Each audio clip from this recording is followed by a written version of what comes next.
Yes friends, good morning everybody. And आपको याद होगा तो हमने कल डिविडेंड डिसीजन के सभी फॉर्मुलेज, अप्रोचेस देखे, फॉर्मुलेज भी देखे। आज हम लोग क्वेश्चन आंसर्स डिस्कस करेंगे। आई एम वेरी श्योर कि आप सब ने ये सभी क्वेश्चंस ट्राई किए रहेंगे। कितने क्वेश्चन है? 9 क्वेश्चन, 8-9 क्वेश्चन है। आपको जमे सभी क्वेश्चंस? कुछ जगह डिफिकल्टी, डाउट वगैरह रहेंगे लास्ट वाले क्वेश्चन में, बाकी किसी में है? अच्छा, करते वक्त आपको दिमाग लगाने की जरूरत तो गिर रही होगी, but at the same time कहीं अटकने के बाद नेक्स्ट स्टेप क्लिक होना जरूरी है। गिव अप नहीं करना है, याद रखो। आप अटकोगे, ऐसा नहीं है कि आप यहां पे अटक रहे हो, आप एग्जाम में भी अटकोगे, डोंट वरी।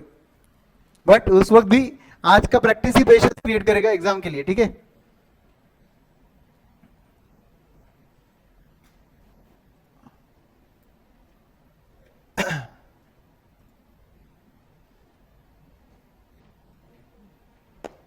यस, चलिए तो लेट्स बिगिन,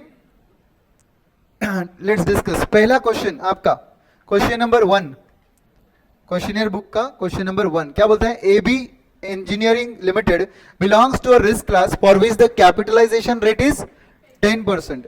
अब ये जनरली क्या होता है? केओ होता है, बट क्योंकि इस चैप्टर है तो ये चैप्टर में ये बन जाएगा केई। Okay, it currently has outstanding number of shares कितने? 10,000 and selling at how much? 100 rupees per share. The firm is contemplating declaration of a dividend of 5 rupees per share at the end of current financial year। मतलब क्या, कौन सा dividend है ये? D1 है ये, correct? It expects to have net income of 1 lakh rupees and has proposal of making new investment of 2 lakh rupees। Income कितना है? 1 lakh। इन्वेस्टमेंट कितने का करना है? 2 lakhs का। The current value of the firm, when calculate the value of the firms when dividend is not paid and when dividends are paid। अब value of firm ऐसे case में निकालना है तो मुझे बताइए कि कल वाले डिस्कशन के मुताबिक, एक मिनट,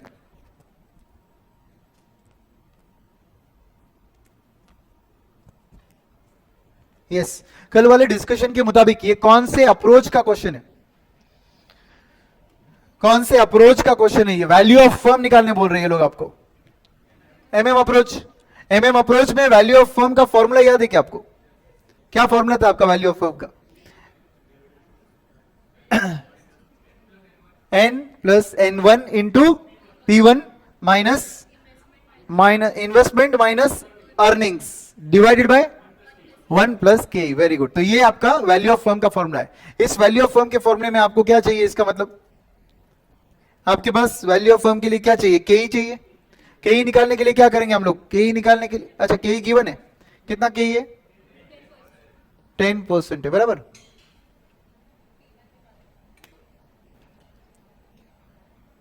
तो के ई गिवन है 10% एंड P1 निकालना है आपको। अभी करंटली कितने पे ट्रेड कर रहे हैं शेयर्स? 100 पर कर रहे हैं। 100 के P0 से क्या आप P1 निकाल सकते हो? कैसे निकालेंगे? P1 from P0, P0 into 1 plus K minus D1। याद है क्या कल का formula? Future value is equal to present value into 1 plus R raise to n। कितना रेस टू n मतलब रेस टू 1। एवरीवन समझा कि नहीं? यस। तो उस लॉजिक से यहां पर आपको फॉर्मूला क्या यूज करना पड़ेगा? P1 इज इक्वल टू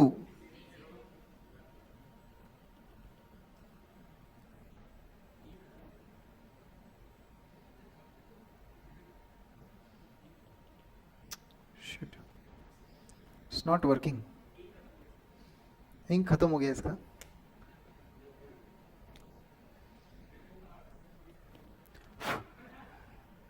झटको गया ऐसा?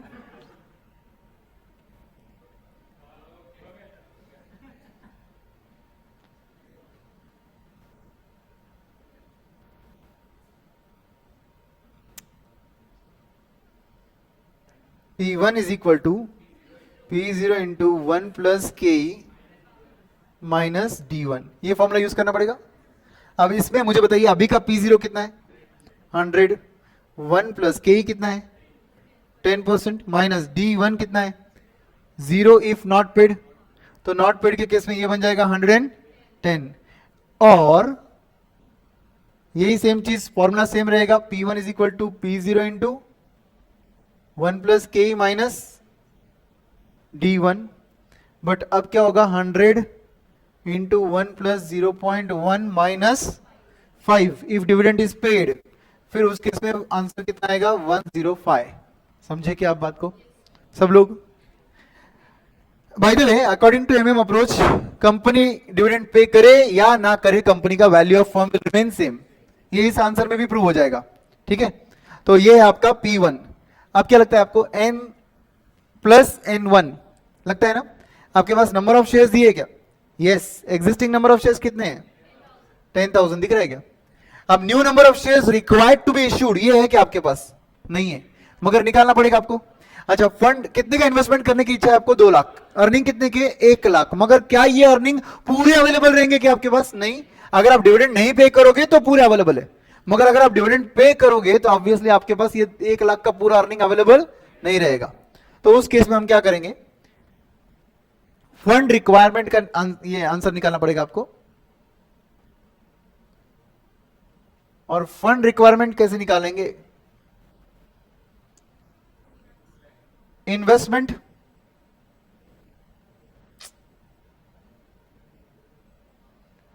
कितने का करना है? 2 लाख माइनस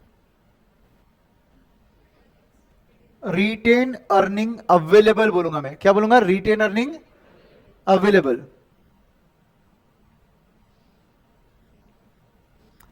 अब दोनों केस में आंसर निकालना है ना अपने को। 1 लाख का रिटेन अर्निंग था, माइनस डिविडेंड 0 रखेंगे तो पूरा 1 लाख अवेलेबल रहेगा। तो फिर उस केस में answer 1 lakh requirement of funds आ गया। And therefore price of share क्या लेंगे? प्राइस पर शेयर बोलूंगा मैं, प्राइस पर शेयर। बताओ, if dividend is not paid 110, therefore new shares to be issued, new shares to be issued. ये समझा क्या आपको? तो ये कैसे आएगा? 1 लाख अपॉन 110, कितना आंसर आएगा इसका? 909.09। ठीक है, 909 ले लेते इसको। New number of shares to be issued कितना आएगा? 909। अगर डिविडेंड पे किया तो क्या होगा? इन्वेस्टमेंट रिक्वायर्ड कितना है? 2 lakh minus retain earning available, change होगा ना? 1 lakh minus 10,000 shares into 5 each. Are you understanding? क्या है 5 ईच? Dividend share. 10,000 क्या है? Number of shares. तो डिविडेंड कितना देना पड़ेगा? 50,000। अर्निंग कितने की थे? 1 लाख। अब कितने के बचे? 50,000। तो मेरे पास रिक्वायरमेंट ऑफ फंड कितना है? 1,50,000 का रिक्वायरमेंट हो गया। एंड प्राइस पर शेयर कितना लू? इफ डिविडेंड इज पेड तब प्राइस रहेगा 105। ऊपर का कैलकुलेशन देख लो। तो उसके हिसाब से देयरफॉर क्या बोलेंगे? New shares to be issued will be nothing but 1,50,000 divided by 105. Tell me. 1428.57. Understood? यहां तक का स्टोरी समझा? तो इसको आप लोग राउंड फिगर ले सकते हो। आप लोग बोल सकते हो new number of shares to be issued पहले केस में कितना आएगा? 909। सेकंड केस में कितना आएगा? 1429 भी ले सकते हो आप। समझ गए?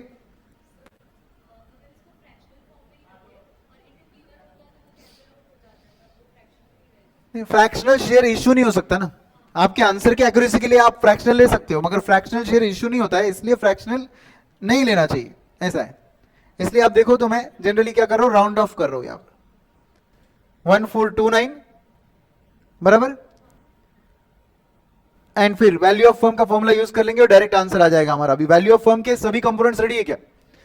तो मैं एक काम कर रहा हूं, वैल्यू ऑफ फर्म का फॉर्मूला इधर लिख रहा हूं। बोलिए,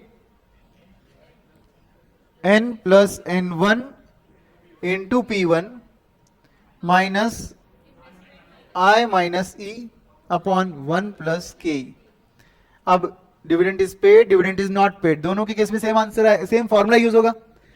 बोलिए, 10,000 old number of shares plus 909 new number of shares into 110 minus 2 lakh का इन्वेस्टमेंट रिक्वायर्ड है माइनस 1 लाख का अर्निंग है, होल डिवाइडेड बाय 1 प्लस 0.1। इसको सॉल्व करेंगे और दूसरी जगह 10,000 new number of old number of shares plus 1429 new number of shares into 105 minus 2 lakh minus 1 lakh ही होगा ना, ये भी whole divided by 1 plus 0.10। First case and second case में आंसर सेम आएगा। कितना आएगा? राउंड ऑफ डिफरेंस रहेगा ऑफ कोर्स, क्योंकि आप नंबर ऑफ शेयर्स को राउंड ऑफ कर रहे हो। तो कितना आएगा आपका आंसर? 9,99,000। जैसे ही समझ गए ना तो क्या लिखना चाहिए हमने?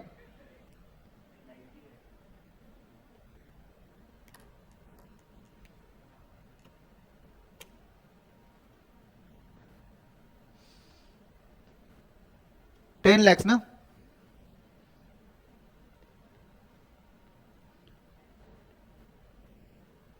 और यहां पर भी 10 lakhs ही आएगा। समझे आप बात को? सब लोग समझ गए क्या? इस तरीके से सॉल्व करना चाहिए। जो लोग ऑनलाइन देख रहे हैं, क्या आपको समझ रहा है? कमेंट सेक्शन में बताइए मुझे। कुछ डाउट्स डिफिकल्टीज रहेंगे तो वो भी बताइए। तो ये आ गया आपका value of firm both the cases. First question solve properly. Second question solve करते हैं अभी। Second question is a very easy question. Question number 2 what it says. अच्छा, यहां पर ना आपके क्वेश्चनर बुक में कुछ आंसर प्रिंट नहीं हुए, तो आपने वो लिख दिया रहेगा ना आपके सॉल्यूशन में सॉल्व करते वक्त। मैंने बोला वैसे भी आप सॉल्यूशन पे ध्यान दो ही मत। सॉल्यूशन तो सही बताओ तो आपके बुक में रेडी होनी चाहिए। क्वेश्चनर में सिर्फ क्वेश्चंस होने चाहिए। मेरा बस चलता तो मैं आंसर भी नहीं देता उधर, बट ये है कि आपका रेफरेंस में फाइनल आंसर तो पता होना चाहिए। और कभी कभी ऐसा होता है छोटे से स्टेप की वजह से रह जाता है, इसलिए मैं आपको स्टेप लिख कर दे रहा हूं। बट इररिस्पेक्टिव ऑफ दैट वो स्टेप्स हम लोग फॉलो नहीं करते। यहां पर देखो, आप अपना स्टेप्स फॉलोइंग का अलग ही स्टाइल है भाई। सबको जगह जरा, दुनिया से अलग जा रहे हैं सब लोग। नवंबर की तरफ जा रहे हैं, आप अगले मई की तरफ जा रहे हो। ऐसा मत करो। वो जो भी है उसको, लड़की को बोल दो छोड़ दे भाई थोड़े दिन के लिए, या तुम नहीं छोड़ रहे होंगे तो तुम उसको बोल, मन ही मन बोल दो छोड़ दिया तुझे। पूरा ध्यान क्लास में, ठीक है? नजर हटी तो दुर्घटना घटी, ऐसा है इधर। XYZ Limited earns 10 rupees per share. What is that 10 rupees per share called? Earns मतलब EPS ही है। Yes, per share बोला ना? Yes. Capitalization rate and return on investment are 10% and 12%. Capitalization rate को K ही बोलेंगे and return on investment को IRR मतलब R बोलेंगे। समझे? अब डिटरमाइन द ऑप्टिमम डिविडेंड पे out ratio and the price at dividend पे आउट रेशियो। कौन से मॉडल पर बेस्ड है? या तो गॉर्डन्स या तो आपका वॉल्टर्स मॉडल। बट जनरली पहला मॉडल कौन सा आता है आपका? Walter's model. तो वॉल्टर्स मॉडल ले लेते हैं सपोज। वॉल्टर मॉडल क्या बोलता था आपको? डिविडेंड पे आउट के लिए उसने 3 लॉजिक बताया आपको। फर्म ग्रोथ है, या फर्म स्टेबल है, या फर्म डिक्लाइनिंग है। तो बताओ ये फर्म कौन सा फर्म है? ग्रोथ फर्म है, क्योंकि इसका आर ग्रेटर देन के ही है। आर कितना दिया है? 12। के कितना दिया है? 10। इसका मतलब ये फर्म क्या बन गया? आप बोलो ग्रोथ फर्म। ग्रोथ फर्म को वॉल्टर मॉडल क्या बोलता है? कम से कम डिविडेंड दो। कम से कम कितना डिविडेंड है? 0%।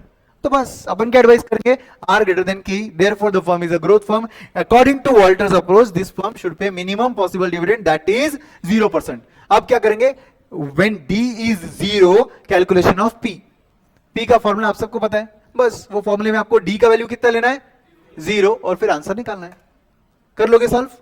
किया आपने घर पे? ये सब नंबर्स मैच हुए, आपका आंसर भी मैच हुआ। अच्छा, ये आंसर को क्रॉस चेक करने के लिए कभी कभी क्या करना पड़ता है? ऑप्टिमम डिविडेंड पे आउट से हटकर देखना पड़ता है क्या हो रहा है। तो ऑब्वियसली ऑप्टिमम डिविडेंड पे आउट रेशियो पर आपका प्राइस ज्यादा आना चाहिए। Any other dividend pay out पे आपका प्राइस कम आना चाहिए। तो इसलिए सेकेंड पार्ट जो है वो आप लोग other than optimum pay out ले सकते हो। 25%, 50%, 75%। तो आपको क्या दिख रहा है? जैसे जैसे आप पे आउट्स चेंज कर रहे हो, बढ़ा रहे हो, अगर पे आउट आप बढ़ा रहे हो तो वैल्यू कम होगा, और अगर पे आउट कम कर रहे हो तो वैल्यू बढ़ेगा। क्यों भाई? ऐसा क्यों रहा है? Because firm is a growth firm. समझ गए? तो जनरली ऐसे आंसर्स में क्या करना चाहिए? ऑप्टिमम डिविडेंड पे आउट पे प्राइस निकालना चाहिए, एंड टेकिंग एनी अदर पे आउट प्राइस कम आ रहा है ये प्रूव होता है, तो उससे ये प्रूव हो जाता है कि आप जो सजेस्ट कर रहे हो वो करेक्ट है। समझे?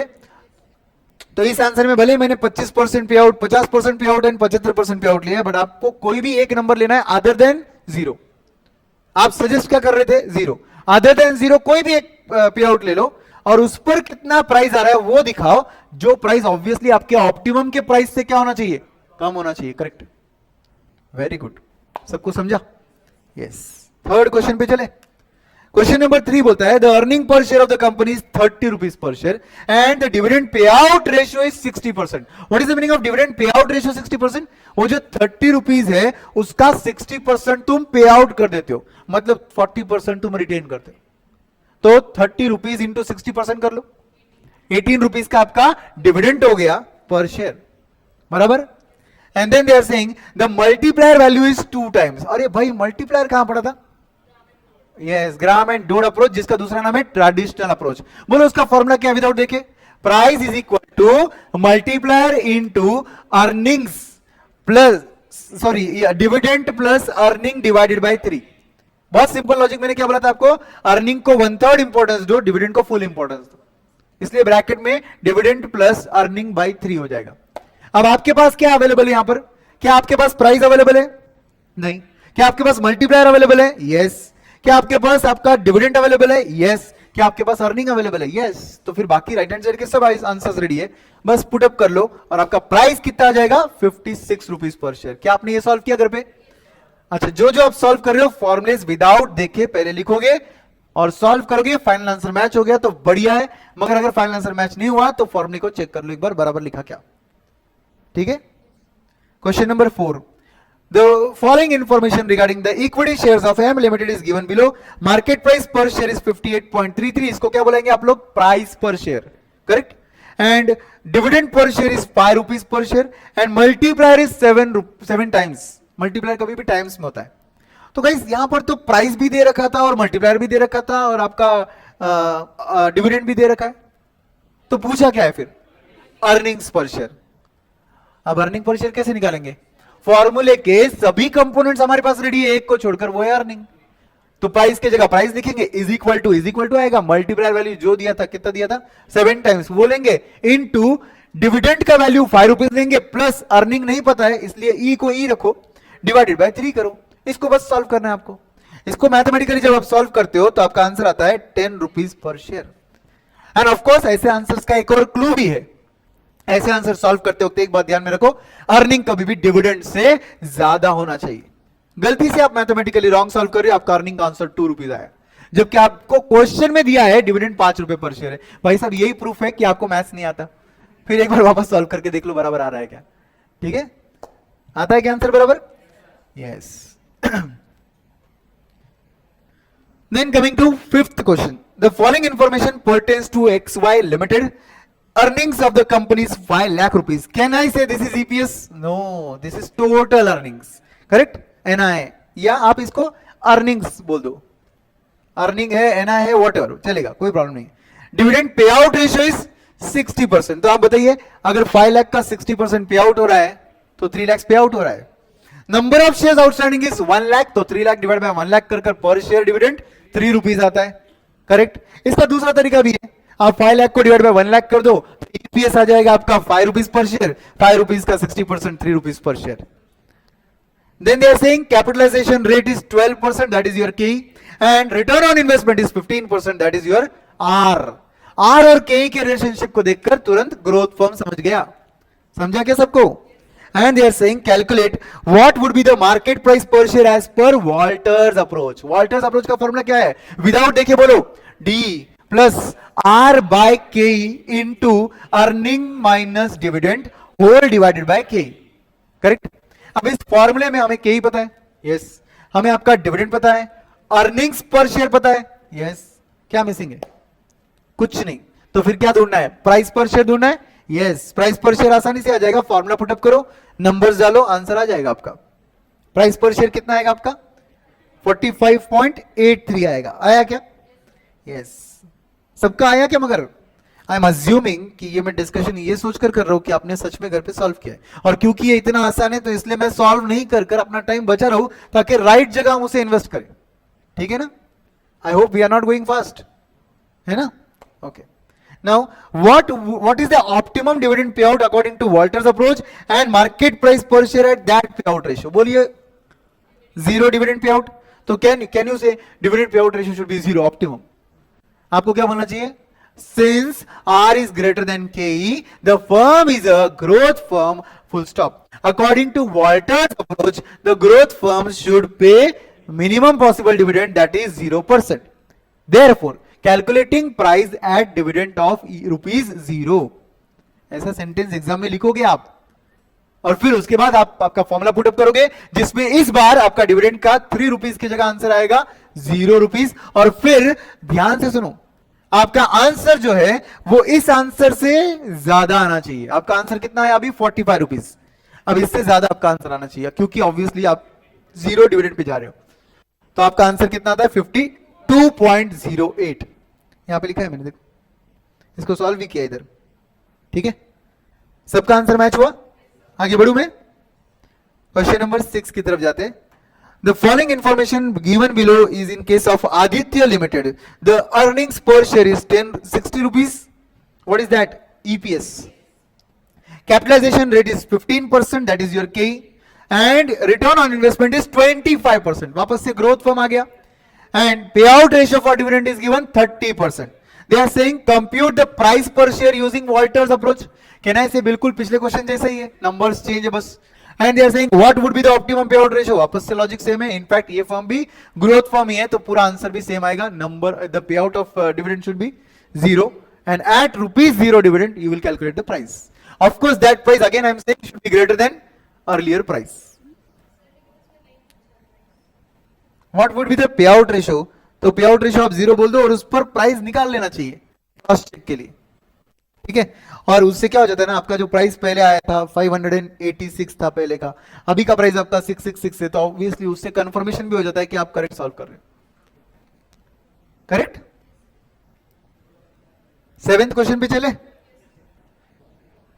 Question number 7। अच्छा, इस क्वेश्चन इस चैप्टर में ना वो ब्रैकेट्स थोड़े हिल गए वगैरह, यहाँ वहां आपको ब्रैकेट दिख रहे होंगे सॉल्यूशन वगैरह में, टेंशन मत लो, आपने को वो सॉल्यूशन से कोई लेना देना नहीं है, आपने को फाइनल आंसर देखना है, आगे बढ़ना है। ठीक है, question number 7, the payout ratio of H Limited is 40%, and if the company follows traditional approach to dividend policy with a multiplier of 9 times, compute the P ratio। क्या क्वेश्चन है भाई ये? कुछ नहीं करना है आपको, आपके पास आपका P रेशियो का फॉर्मूला याद है क्या आपको? MPS by EPS।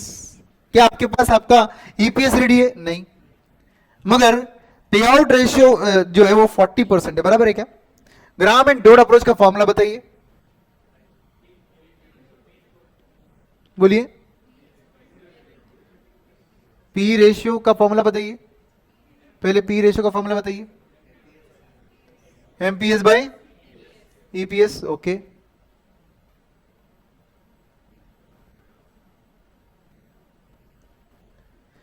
Now tell me the formula for Graham and डोड।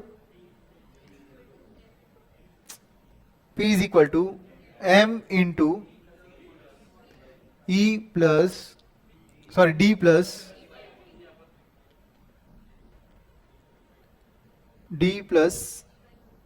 Earning by 3। बताइए मल्टीप्लायर वैल्यू पता है क्या आपको? यस, कितना है मल्टीप्लायर वैल्यू? 9 टाइम्स है।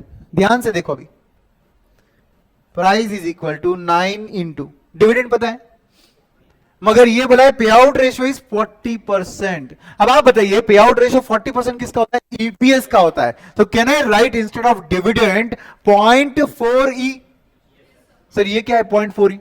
40% ऑफ अर्निंग्स इज डिविडेंड, तो instead of writing dividend I will write 0.4e plus e by 3। बस इसको सॉल्व कर लो। इसको सॉल्व करने के बाद ऑब्वियसली आपके पास अर्निंग एंड प्राइस का मल्टीप्लायर वैल्यू डायरेक्ट रेडी हो सकता है। करेक्ट है ना? तो फिर आंसर कितना आएगा? P ratio. ब्रैकेट ओपन करके सॉल्व कर लो डायरेक्टली। इसको ब्रैकेट ओपन करके सॉल्व करना है क्या? साथ में कर लेते एक बार। प्राइस इज इक्वल टू, बोलिए 0.4 इंटू 9 कितना होता है? 3.6e प्लस, हाँ रखेंगे ना अपन, बाद में लेंगे ना।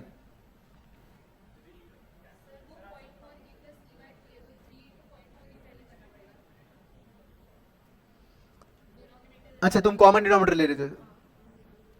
ब्रैकेट ओपन करने के पहले रख तू क्या 9 इंटू, पहले इधर का सॉल्व कर लो, 1.2e plus e and then whole thing divided by 3, ऐसे ले सकते ना कॉमन डिनोमिनेटर।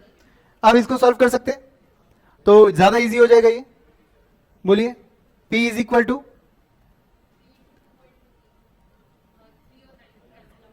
क्या क्या 9 और 3 कैंसल आउट करके 3 इंटू हो जाएगा नहीं,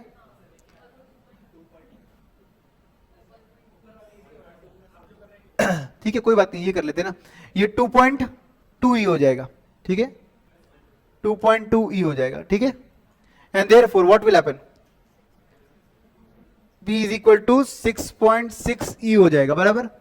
अब इसको P by E is equal to क्या हो जाएगा 6.6। What is P by price by earnings, मतलब क्या P रेशियो, यस और नो, यस। ये मेरे मेथड से भी सॉल्व हो सकता था जो मैं बता रहा हूं, और ये मेथड से भी सॉल्व हो सकता है, यस डायरेक्ट आंसर आता है, ठीक है। तो कोई बात नहीं, ये समझा है सबको अच्छे से, ओके चलिए। तो P रेशियो कितना आ गया 6.6 टाइम्स लिखने का आ गया। Now 8th question saying following information is supplied to you, total earnings is given, number of equity shares are given, क्या मिलेगा बोलिए EPS, and dividend paid is given to you, तो dividend paid divide by number of shares करके DPS आ जाएगा आपका, dividend per share, and price earnings ratio is given 12.5 times. अब बताइए केई आ जाएगा ना, केई का एक फॉर्मूला है जो लास्ट रिसोर्ट होता है, केई कोई और लॉजिक से नहीं आए, कोई और लॉजिक से नहीं आए तो आप क्या करोगे 1/P ratio is equal to के, उसका कोई अलग लॉजिक नहीं है, बहुत सिंपल है। अगर तुम 1/P रेशियो अच्छे से देखोगे तो आप इनवर्स ऑफ P रेशियो ले रहे हो। व्हाट इज P रेशियो का फॉर्मूला MPS बाय EPS, उसको इनवर्स करने से क्या होगा EPS बाय MPS हो जाएगा। तो आपने जो चैप्टर कॉस्ट ऑफ कैपिटल देखा था ना, उसमें थर्ड फॉर्मूला यही था ना। What was third formula, first formula was D1 upon P0, second formula was D1 upon P0 plus G, third formula was EPS upon P0, yes याद आया क्या आपको। तो के का फॉर्मूला क्या है 1/P रेशियो, बट ये फॉर्मूला के का आप लास्ट रिसोर्ट बोलकर यूज करोगे, मतलब कोई और तरीके से आंसर नहीं आता है तो ही के का आंसर ऐसा निकालोगे आप। तो इससे आपको के मिल गया, yes. Applying Walter's model analyse whether the company is following optimum pay out. अब इसके लिए क्या करना पड़ेगा, मुझे पहले ROI निकालना पड़ेगा। मेरे पास के तो आ गया 1/P रेशियो, बोलो कितना आया 1/12.5 करेंगे तो 8% आता है, शायद 8% आया, यस। अब R कैसे निकालू मैं, अर्निंग गिवन है और इक्विटी का आपका वैल्यू भी पता है जिस पर वो अर्निंग अर्न कर रहे हो आप। इक्विटी का वैल्यू कितना है 20,000 नंबर ऑफ शेयर्स इनटू पर शेयर हाउ मच 100, तो 20 लाख का इक्विटी हो गया, डिनोमिनेटर में 20 लाख का इक्विटी हो गया, न्यूमरेटर में उसका अर्निंग हो गया। अर्निंग कितना है उसका 2 lakh, 2 lakh divide by 20 lakh into 100 करेंगे तो 10% का आपका आर आ जाता है, रिटर्न ऑन इन्वेस्टमेंट। तो आर आ गया 10%, के आपका के आ गया 8%। इसका मतलब फर्म बन गया ग्रोथ फर्म। फिर से आपका असम्पशन लॉजिक वही है कि 0% डिविडेंड देना चाहिए, और उस 0% पर आप आपका ये निकाल लो price per share. Compute P ratio at which the dividend policy will have no effect on the value of share. अब भाई dividend policy will have no effect on the value of share, ये तो एक ही case में होता है जब firm होती है स्टेबल फर्म। क्या होती है बोलो, फर्म होती है स्टेबल फर्म। तो अब स्टेबल फर्म के लिए आर इज इक्वल टू के ही होना चाहिए, आर इज इक्वल टू के ही होना चाहिए। इसका मतलब क्या हुआ, आपका जो आर है वो कितना है 8% पर आना चाहिए। आर अभी 10% है, के ही अभी 8% है। किसको चेंज करेंगे आप, आर को या के ही को? के ही को चेंज करो, क्योंकि आर तो फिक्स है ना भाई, इक्विटी का वैल्यू फिक्स है, अर्निंग फिक्स है, मतलब आर तो 10% पे रहने वाला है। के ही आपका कहां जाना चाहिए 10% पर। के ही 10% पर जाने के लिए पी रेशियो कितना होना चाहिए 1/P रेशियो इज के ही 10% चाहिए तेरे को, तो ऑब्वियसली आपका जो ये है क्या बोलते हैं आपका पी रेशियो वो 1/10 करोगे अगर आप पी रेशियो, तो 0.1 का के ही आएगा। समझे कि नहीं, लिख के दिखाओ क्या, नहीं ना, समझा क्या? तो 1/P रेशियो अगर किया अपन ने तो अपना आंसर अपने को कितना चाहिए 0.1, करेक्ट, क्योंकि R कितना है 0.1, तो K कितना चाहिए 0.1, तो फिर ऑब्वियसली ये P रेशियो कितना आना चाहिए 10 आना चाहिए। 1/10 करोगे तो आंसर 0.1 मतलब ही 10% आएगा। जी पा, तो सेकेंड पार्ट का answer ready. Will your decision change if the P ratio is 8 instead of 12.5? अगर P रेशियो 8 हो गया ना तो 1/8 कर कर के ही चला जाएगा 12.5 पर, और 12.5 अगर आपका के ही आ गया तो आर तो आपका 10% ही है, जबकि के ही कितना हो जाएगा 12.5%। तो फर्म ग्रोथ की जगह डिक्लाइनिंग हो जाएगा, तो हमारा आंसर पूरा रिवर्स हो जाएगा। हम बोलेंगे the firm is a declining firm, therefore dividend policy should be 100% dividend, और EPS is equal to DPS बन जाएगा। EPS is equal to DPS रहेगा तो डिविडेंड पर शेयर 10 रुपए लेना पड़ेगा, उस 10 रुपए के डिविडेंड पर शेयर पे आपको वैल्यू मैक्सिमम मिलेगा। समझे? ये देखो मैंने वो भी सॉल्व किया है। 10 रुपए के डिविडेंड पर वैल्यू पर शेयर कितना आता है 80 rupees.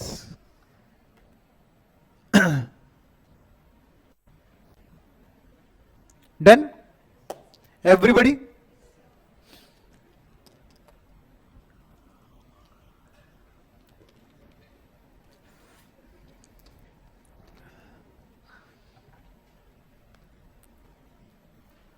Next 9th one, I think the last one. यहां पर मिस्टेक है, यहां पर मिस्टेक है, क्वेश्चन के आंसर में ही मिस्टेक है। कोई बात नहीं, पहले आप क्वेश्चन समझ लीजिए फिर हम आंसर समझते हैं, ठीक है? प्लीज आंसर की तरफ मत देखिए, मेरे करेक्शंस की तरफ ध्यान मत दीजिए, पहले आप क्वेश्चन पढ़िए। 9th क्वेश्चन क्या बोलता है? A&R is a large cap multinational company listed in Bombay stock exchange with a face value of rupees 100 per share. The company is expecting growth of 15% per annum for next 4 years and then a 5% growth for indefinite period. The shareholder expect 20% return on their shares investment. Can I say this is your discounting factor? Whatever you expect is your required rate of return, that becomes your discounting factor. Okay. Now they are saying the company paid dividend of 120 per share. तो paid dividend क्या होता है? D0. Correct? तो अगर share आज खरीदेगा तो तेरे को लास्ट पे डिविडेंड मिलेगा या नेक्स्ट डिविडेंड मिलेगा? नेक्स्ट डिविडेंड मिलेगा। तो ये 120 से हमारा कोई लेना देना नहीं है। Now they are saying, but obviously अगले डिविडेंड से लेना देना है हमारा। Now they are saying that the share of the company traded at average price of 3122 on the last day. What is this last day? मतलब कल, latest कल। तो इस बीते कल की बात कर रहे हैं, मतलब ये बन गया P0 current price. And find the intrinsic value, मतलब रियल वर्थ, मतलब present value according to you. 3122 वो तो प्रेजेंट वैल्यू ही है ना सर, वो प्रेजेंट वैल्यू नहीं है, वो मार्केट में ट्रेड हो रहा है। उसका रियल वर्थ कितना तुम्हारे मुताबिक होना चाहिए वो निकालने बोला है। इंट्रिंसिक वैल्यू मतलब उसका एक्चुअल वर्थ, ठीक है? इंट्रिंसिक वैल्यू पर share and state whether the share is over priced और इट इज अंडर प्राइस्ड। इसको निकालने के लिए हम क्या करते हैं, ध्यान से देखिए, बहुत सिंपल फॉर्मेट है इसका। आपके क्वेश्चनियर बुक में उस पेज पर लकीली जगह है, तो आप मेरा फॉर्मेट जो भी मैं डिस्कस कर रहा हूं उधर लिखोगे, ठीक है? Right there, computation of intrinsic value.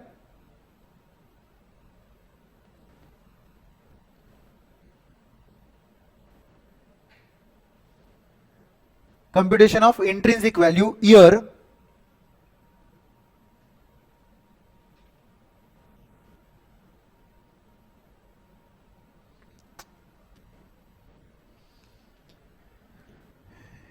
Pen का तो पूरा वाट लगा दिया, गिर गया ये पेन एक्चुअली आज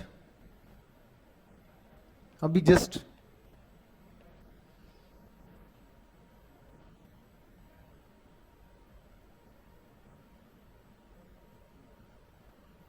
ईयर के बाद हम बोलेंगे डिविडेंड।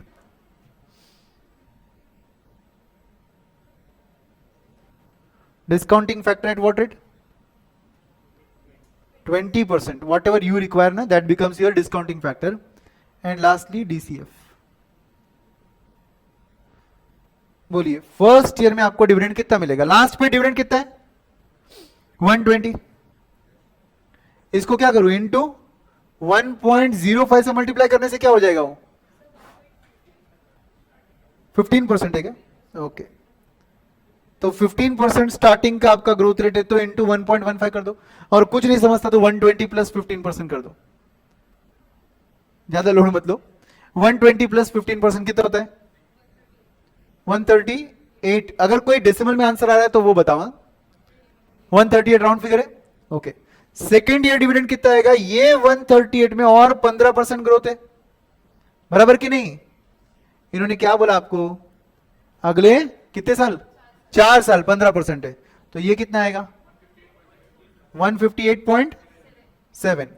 थर्ड ईयर में क्या होगा, ये 158.7 में 15% ऐड करना पड़ेगा, 182.5 आएगा फिर आंसर, आएगा क्या? उसके बाद फोर्थ ईयर में 182.5 में 15% ग्रोथ, 209.88। एवरीबॉडी यहां तक का आंसर समझा? ठीक है, एक काम कीजिए, डिस्काउंटिंग फैक्टर्स निकाल के मल्टीप्लाई कर डीसीएफ कॉलम में लिख दीजिए। 1 divided by 1.2 is equal to 0.8333 is equal to next time 0.6944, next time is equal to 5787, next time is equal to 4823. Now multiply this factor with the dividend amount, because future dividend को तुम present value पे ला रहे हो, future dividend को तुम present value पे ला रहे हो,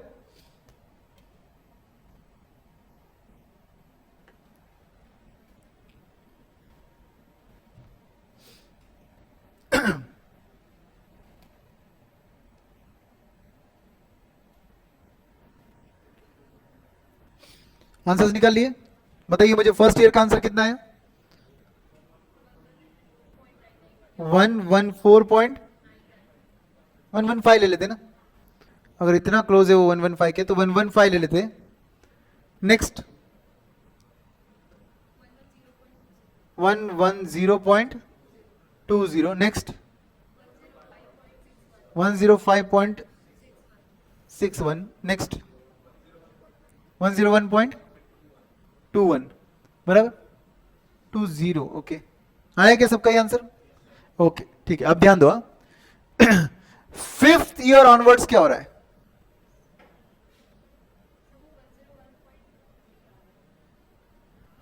ठीक है कोई बात नहीं, 101.23 वॉट एवर इट इज, ठीक है आ गया आंसर। अब ध्यान दो इधर, फिफ्थ ईयर ऑनवर्ड्स क्या होगा? फिफ्थ ईयर ऑनवर्ड्स वो क्या बोल रहे हैं, इनफाइनाइटली ग्रोथ कितना होगा? 5% पर एनम। तो कहने से इनफाइनाइट एन्युटी विद ग्रोथ का फॉर्मूला यूज करना पड़ेगा। अच्छा आपकी जानकारी के लिए सिर्फ मैं इधर लिख रहा हूं, present value is equal to, बोलिए फॉर्मूला क्या था? ए बाय आर, कुछ भी बोलते हो आप, A by R minus G, growth है ना भाई, विद ग्रोथ, विद ग्रोथ रहेगा तो A by R minus G होगा। अब फोर्थ ईयर का डिविडेंड फिफ्थ ईयर में कितना बनेगा? 209.88 प्लस कितना परसेंट ग्रोथ है? 5%। Can I call this as annuity? क्यों एन्युटी बोला रे साहब? क्योंकि लास्ट ईयर का डिविडेंड 5% से ग्रो होकर नेक्स्ट ईयर का डिविडेंड बनेगा, और वो इनफाइनाइटली विद ग्रोथ चलेगा, और वो इनफाइनाइटली विद ग्रोथ चलेगा। तो इसलिए 209.88 में प्लस 5% करके एन्युटी बनाया अपन ने उसको, and that divided by R कितना लेंगे? ऑब्वियसली 20% रेट ऑफ डिस्काउंटिंग है आपका, माइनस जी कितना लेंगे? 5% लेंगे। इससे जो आंसर आएगा ना वो प्रेजेंट वैल्यू नहीं है, वो प्रेजेंट वैल्यू नहीं है, क्योंकि आपका एन्युटी फर्स्ट ईयर से शुरू नहीं हुआ। याद है क्या चैप्टर 1? चैप्टर 1 हमने सॉल्व किया था, एक क्वेश्चन था, एन्युटी सिक्स्थ ईयर से शुरू हो रहा था, तो उस वैल्यू को आपने फिफ्थ ईयर एंड वैल्यू बोला। सिक्स्थ ईयर से शुरू हो रहा है तो सिक्स्थ ईयर बिगिनिंग वैल्यू बोला, सिक्स्थ ईयर बिगिनिंग मतलब फिफ्थ ईयर का एंड बोला। अब बताइए ये एन्युटी कहां से शुरू हो रही है? फिफ्थ ईयर के आगे, तो ए बाय आर की वजह से ये कहां चला गया? Fifth year beginning. Fifth year beginning मतलब फोर्थ ईयर एंड। तो ये आंसर क्या आ रहा है पता है? आंसर बताइए पहले, इसका आंसर कितना है बोलिए? 1469.16। ये वैल्यू फिफ्थ ईयर बिगिनिंग की वैल्यू है, मतलब फोर्थ ईयर एंड की वैल्यू है। समझा क्यों? ये इधर नहीं समझेगा, आपको चैप्टर नंबर 1 का लॉजिक क्लियर रहेगा तो इधर क्लियर होगा, उस टाइम पे लाइटली लिया रहेगा तो इधर कुछ नहीं समझेगा। ए बाय आर से प्रेजेंट वैल्यू तभी आती है जब एन्युटी फर्स्ट ईयर से शुरू होती है, क्योंकि फर्स्ट ईयर के एंड के इनफाइनाइट वैल्यूज वो क्या करता है? फर्स्ट ईयर के बिगिनिंग में लाता है। फर्स्ट ईयर का बिगिनिंग मतलब 0 ईयर। वही सेम लॉजिक यहां पर मैं यूज कर रहा हूं, फिफ्थ ईयर एंड से इनफाइनाइट ईयर्स की वैल्यू इस फॉर्मूले की वजह से फिफ्थ ईयर बिगिनिंग पे आ गई। फिफ्थ ईयर बिगिनिंग मतलब फोर्थ ईयर एंड। तो अब इसको प्रेजेंट वैल्यू पे लाने के लिए मुझे कौन सी ईयर का फैक्टर यूज करना है? फोर्थ ईयर का। इसीलिए ये जो ऊपर वाला फैक्टर था ना, ये रिपीट होगा, कितना, कौन सा फैक्टर यूज होगा, 0.4823, समझे कि नहीं, 1469.17 इंटू 0.4823 कितना आता है, 708.58, 708.58, करेक्ट है क्या, करेक्ट है क्या, एंड फिर इसका टोटल लेना है आपको, ये आएगा आपका इंट्रिंसिक वैल्यू पर शेयर, ये आएगा आपका इंट्रिंसिक वैल्यू पर शेयर।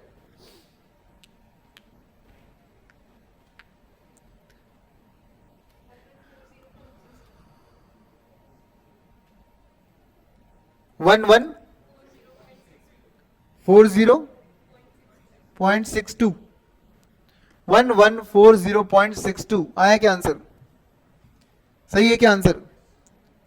और हम क्या बोलेंगे फिर, ये हमारा इंट्रिंसिक वैल्यू है, मतलब क्या, हमारे मुताबिक शेयर का एक्चुअल वैल्यू प्राइस ये होना चाहिए। अभी फर्म का शेयर कितने में मिल रहा है कंपनी का, 3122, जिसका रियल वैल्यू कितना है 1140। बोलो ये शेयर क्या है, अंडर वैल्यूड है कि ओवर वैल्यूड है, ओवर वैल्यूड है, तो will you buy this share और will you sell this share, sell the shares. अगर तुम्हारे पास ये शेयर है तो बेच दो, क्यों बेच दो, जिसकी रियल वैल्यू 1140 है, वो वैल्यू मार्केट में चल रही है 3122, तो भाई बेच, इससे बेटर क्या वैल्यू चाहिए तेरे को, बाद में वो गिर जाएगा तो इधर आ जाएगा, उससे अच्छा बेच दो, समझे क्या। अगर क्वेश्चन में लिखा रहता था as a portfolio manager what do you recommend, buy और सेल, क्या बोलोगे, since the share is over valued we recommend sell. अगर इसका रियल वैल्यू आता था 5122, अगर इसका रियल वैल्यू आता था, मार्केट में कितना दाम चल रहा है 3122, तो क्या बोलोगे, share is under valued therefore we recommend buy. I hope आपको कंसेप्ट क्लियर है अभी, ठीक है। तो इस फॉर्मेट में सॉल्व करना एकदम आसान है, यस और नो, यस।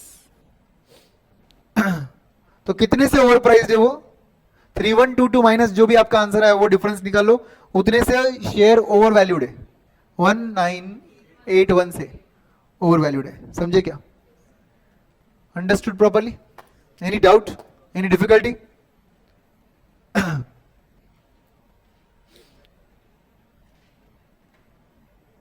चलिए आगे बढ़े, हम चलते हैं हमारा, देखिए आज हमारा 10th लेक्चर हो गया है, 11th लेक्चर चल रहा है। हमारा टारगेट था कि 10 लेक्चर्स में हम एफएम खत्म करेंगे, बट अभी भी और 2 चैप्टर बचे, कोई बात नहीं, स्टैंडर्ड डिवीजन होता है हर बार। ऑन डेट अगर हम लोग 10 लेक्चर में बराबर खत्म कर देते, मगर आपको इतने डिटेल में नहीं पढ़ाता मैं और कुछ नहीं समझता, तो वो 10 लेक्चर का क्या फायदा, कोई फायदा नहीं ना। तो 10 की जगह 12 लगेंगे या 13 लगेंगे, what ever, when I don't mind taking 12 की जगह 13, 10 की जगह 12, why will you mind, you just understand one fact, मेरे साथ ये सब क्वेश्चंस आपके एकदम अच्छे से कवर होंगे। और एक बात का गारंटी कि अगर पहले से ट्राई करके यहाँ पे बैठोगे, पहले से ट्राई करके यहाँ पे बैठोगे, तो इससे ज्यादा प्रोडक्टिव सेशन कभी नहीं हो सकता। हाँ, अगर आप पहले सॉल्व नहीं कर रहे हो, डायरेक्टली इधर बैठ रहे हो और बोलोगे हाँ ये तो आसान है, हाँ मैं भी ऐसे ही सोचता, वो ख्याली पुलाव है। एक्चुअली ब्लैंक पेपर पर सॉल्व करने के बाद समझता है कि ये क्वेश्चंस क्या क्वालिटी के, नो डाउट अलग अलग वैरायटी है, सब कवर करना, सब टाइप कवर हो जाता है। At the same time her question इतने इजीली क्लिक नहीं होता है, और वही मैं चाहता हूं कि आप ट्राई करो, ठीक है। तो चलिए रेशियो एनालिसिस की बात करते। रेशियो एनालिसिस में बहुत सारे रेशियोज है, बहुत सारे फॉर्मूलेज है, इसका मतलब बराबर। तो अगर इतने सारे फॉर्मूले हैं तो हम हर फॉर्मूला यहां पर डिस्कस नहीं कर सकते, रैपिड रिवीजन है। हम क्या करेंगे, हम डायरेक्टली चलेंगे क्वेश्चंस पे, और आप क्या क्वेश्चंस के अंदर जो भी फॉर्मूलाज यूज होंगे, फॉर्मूलेज, वो फॉर्मूले हम लोग पहले डिस्कस करके सॉल्व करेंगे। इस तरीके से क्वेश्चंस के थ्रू हम फॉर्मूलेज को समझेंगे, ठीक है। And at the same time जब क्वेश्चन पढ़ेंगे ना, तो क्वेश्चन में कौन सा फॉर्मूला कैसे यूज करना है वो भी डिस्कस करेंगे, कि यही फॉर्मूला इधर क्यों यूज हुआ, पहले हम इस फॉर्मूले की बात क्यों कर रहे हैं, व्हाटएवर, ठीक है। अगर आपको फॉर्मूले याद नहीं है तो आपका फॉर्मूला बुक अगर आपके पास रहेगा तो ओपन रखिए उसको, और अगर आपके पास फॉर्मूला बुक नहीं है जो मैंने बनाने बोला था आपको, तो कोई बात नहीं, एक काम कीजिए, आज के लिए आप चार्ट बुक ओपन कर दीजिए, उसमें सभी फॉर्मूलेज है, और घर जाकर पहले फॉर्मूला बुक अपडेट कीजिए। ये फॉर्मूले आपको आने चाहिए, ये फॉर्मूले आपको कंपल्सरी आने चाहिए, ठीक है। यहां पर एक क्वेश्चन है, पूजा पूछ रही है कि सर पॉइंट नंबर 2 फिर से एक्सप्लेन कीजिए क्वेश्चन नंबर 8 का। तो I think she is referring to this question number 8 and point number 2. ऐसा कौन सा पी रेशियो रहेगा जिस पर शेयर वैल्यू इंपैक्ट नहीं होगी? तो पूजा, अगर मेरा शेयर वैल्यू इंपैक्ट नहीं होना है तो फर्म क्या होना चाहिए? डिविडेंड पॉलिसी कुछ भी फॉलो करूं मैं, मेरा शेयर वैल्यू इंपैक्ट नहीं होना चाहिए. तो एक ही टाइप का फर्म होता है, वो है स्टेबल फर्म. तो उस केस में बेटा R इज इक्वल टू के हो जाता है. अब इस फर्म का R तो फिक्स है 10%, तो के पी रेशियो चेंज होने से के ही चेंज होता है. पी रेशियो चेंज होने से के ही चेंज होता है. तो आपको क्या चेंज करना है? के ही चेंज करना है. बिकॉज क्लियरली बोला है पहले लाइन में, कंप्यूट पी रेशियो एट विच. इसका मतलब क्या चेंज करना है? P ratio. उसकी वजह से क्या चेंज होता है? के ही. तो ऑब्वियसली मेरा आर चेंज नहीं करना है, आर को 10 का 10 ही रखना है. आर अगर 10 है तो के भी 10 होना चाहिए. के 10 के लिए पी रेशियो क्या होना चाहिए? 1 by dash is equal to 10% या 0.1. 1 by something is equal to 0.1. अब ये समथिंग क्या होना चाहिए? 10 times P ratio. That something should be 10 times P ratio. Okay, तो उस तरीके से हमारा आंसर आ जाएगा. पंकज पूछ रहे, sir we don't have to follow study material question solution for question number 9. Absolutely not. Don't follow study material का any of this solutions. Any of these solutions you should solve only in our style what we are discussing, because they are simple to solve. Number 2, logical stepwise, and number 3 will lead to correct answer. Don't follow their solutions because they solve according to what answer they want. बराबर कि नहीं? जो answer लाना है उसके सबसे steps बनाते वो लोग. अब अपने को एग्जाम में तो पता नहीं कौन सा आंसर आने वाला है, तो हम स्टेप्स कैसे बनाएंगे? अच्छा, assumption भी डेंजर करते हैं. Let us assume tax rate 50%. आपने देखा तो ऐसे कुछ भी सॉल्यूशंस मत देखो. एग्जाम में अगर ऐसे क्वेश्चंस आते हैं, they don't expect the solution to be the way it is in the material, but they definitely expect कि लॉजिकली फ्लो वाइज आंसर वही आएगा जो इन्होंने दिया है. ठीक है, चलिए guys, let's go to ratio analysis. Tell me page number of questioner book. 28.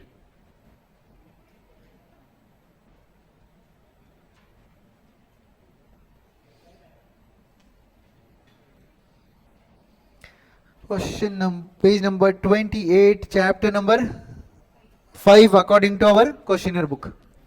Okay.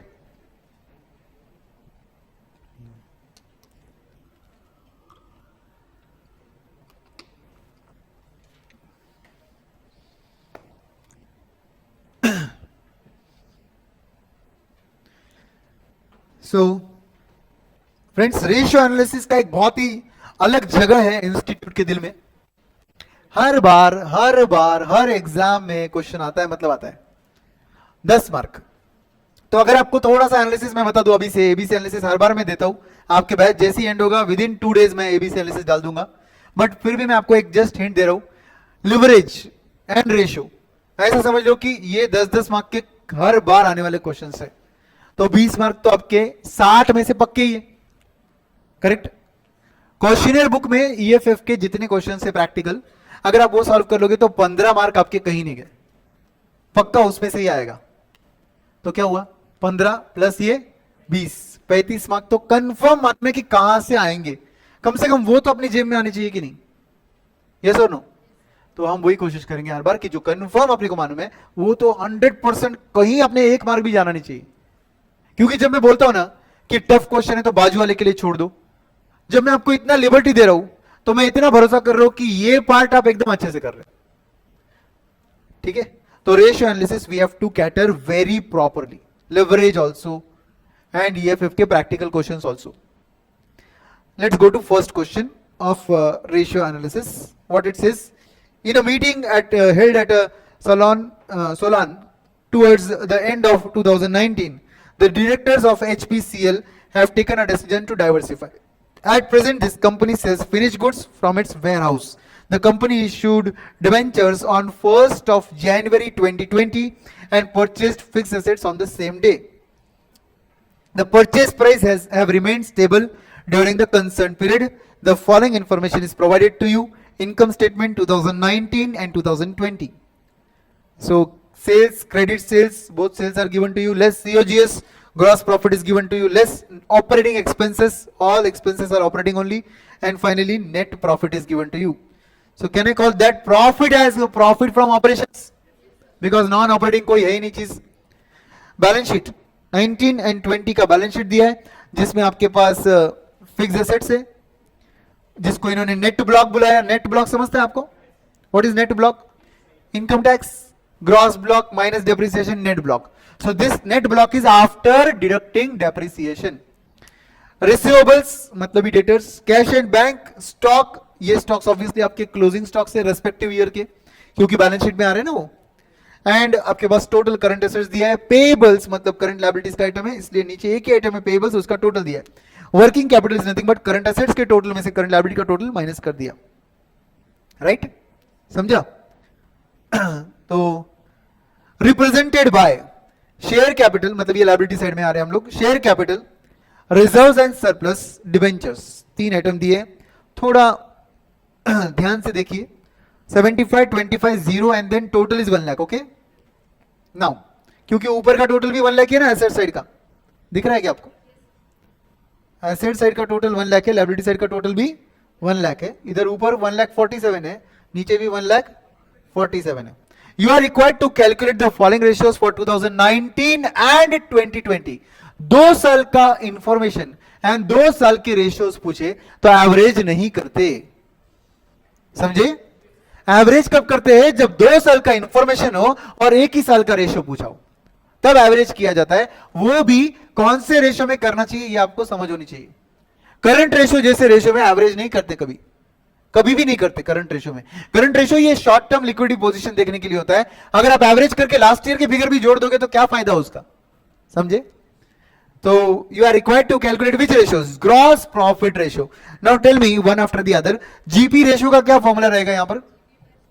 GP by sales into 100, GP ratio का फॉर्मूला. सेकेंड रेशियो क्या बोला इन्होंने? Operating expenses to sales ratio. जैसे नाम वैसा फॉर्मूला. बोलो फॉर्मूला क्या है? Operating expenses upon sales into 100. अच्छा, जीपी रेशियो जितना ज्यादा उतना अच्छा, लास्ट ईयर के मुकाबले अगर बड़ा रहेगा तो अच्छा है, मगर ऑपरेटिंग एक्सपेंस रेशियो जितना कम उतना अच्छा. कॉमन सेंस, बराबर क्या? Next is operating profit ratio. What is the formula? Operating profit upon sales into 100. बराबर.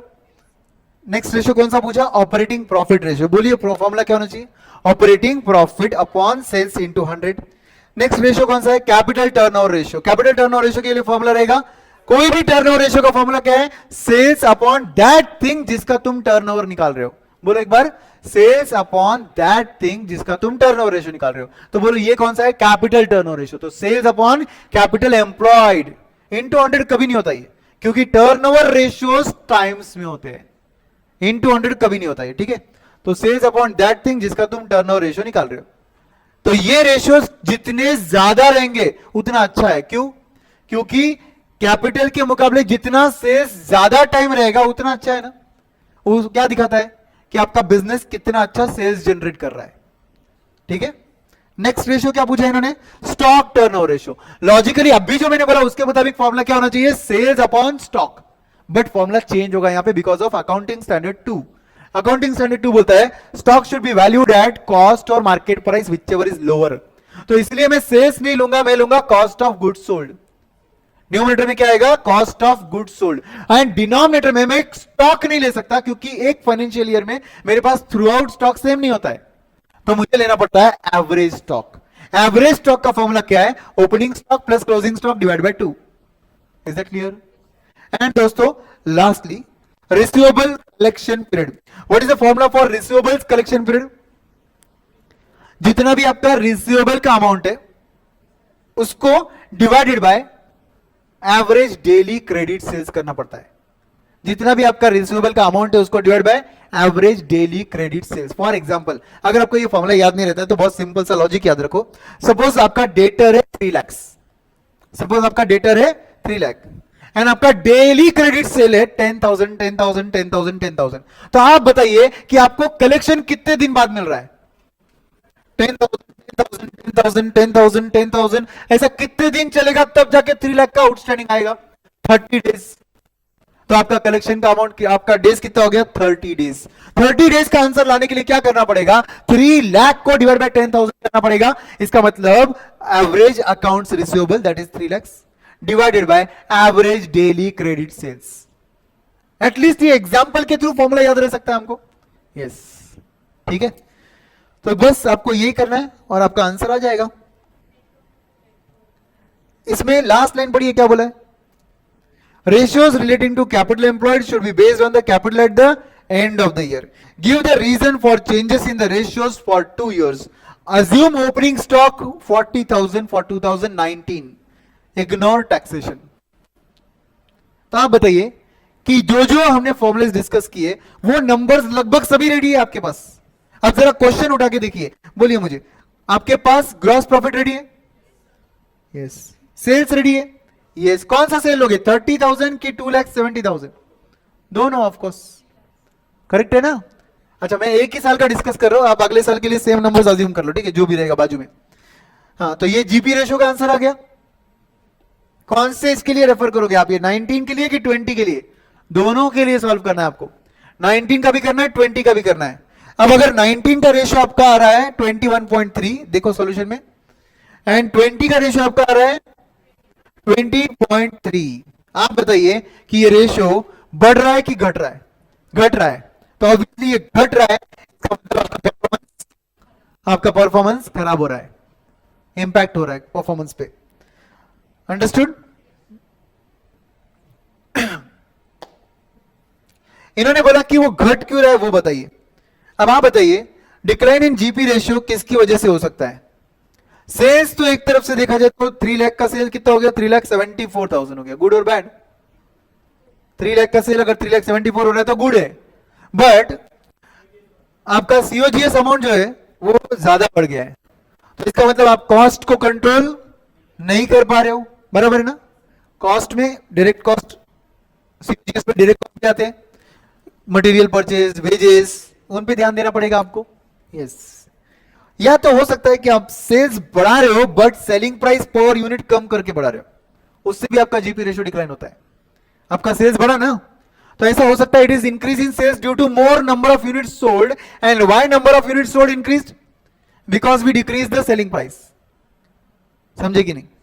अगर मेरा सेल बढ़ रहा है मतलब नंबर ऑफ यूनिट्स सोल्ड की वजह से भी बढ़ सकता है।